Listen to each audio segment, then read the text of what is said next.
ഇമാം നബവി റഹിമഹുല്ലാഹ് പ്രത്യേകം എടുത്തു പറഞ്ഞില്ലേ, നബി സല്ലല്ലാഹു അലൈഹി വസല്ലമ തങ്ങളുടെ ഖബർ ചുംബിക്കാൻ പോകരുത്. അവിടെ റസൂലുള്ളാഹിന്റെ ഖബറിന്റെ അടുക്കൽ ദൂരെ നിന്നിട്ട് അതവോടെ പെരുമാറണം. ഖബർ ചുംബിക്കരുത്, ഖബർ തടയരുത് എന്ന് ഈവാഹിലെ ഇമാം നബവി റഹിമഹുല്ലാഹ് പറഞ്ഞപ്പോ ഈ തടകലും ചുംബിക്കലുമാണ് ബറക്കത്ത് എന്ന് ആരും ചിന്തിച്ചു പോകരുതെന്ന് പറഞ്ഞുകൊണ്ട് ബഹുമാനപ്പെട്ട ഇമാം നബവി റഹിമഹുല്ലാഹ് ഈവാഹിൽ വിവരിച്ചു. അതാ കുറെ ആളുകൾ അങ്ങനെ ചെയ്യുന്നു എന്നുള്ളത് നീ നോക്കണ്ട.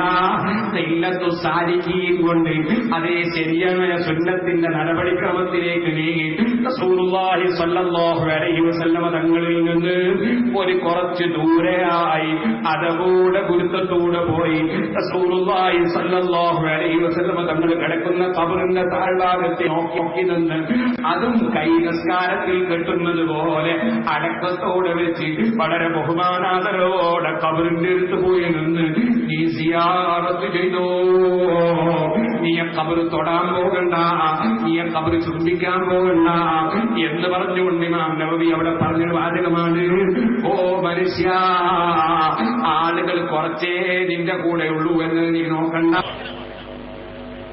എങ്ങനെ ബഹുമാനിക്കാം ചുംബനവും. അതുപോലെ തന്നെ എത്രയോ മഖബറകളിലൊക്കെ ചുംബിക്കുന്നത് കാണുമ്പോൾ ചില സുന്നികളെ അങ്ങനെ ചെയ്യരുത് അറിയും.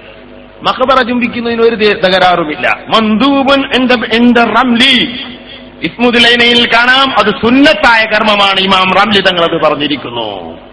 മഹാന്മാരെ ഖബർ ചുംബിക്കുന്നത്, ഖബർ മുകളിലിട്ട പുടകൾ ചുംബിക്കുന്നത് ഒക്കെ നല്ലതാണ്. എങ്ങനെ ബഹുമാനിക്കാം ചുംബനവും.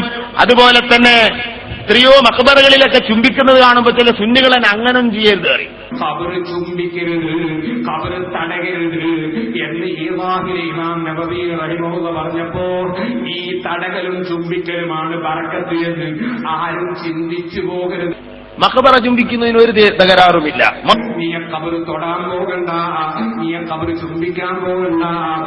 മഹാന്മാരെ ഖബർ ചുംബിക്കുന്നത്, ഖബർ മുകളിലിട്ട പുടകൾ ചുംബിക്കുന്നത് ഒക്കെ നല്ലതാണ്. നീ ഖബർ തൊടാൻ പോകണ്ട, നീ ഖബർ ചുംബിക്കാൻ പോകണ്ട.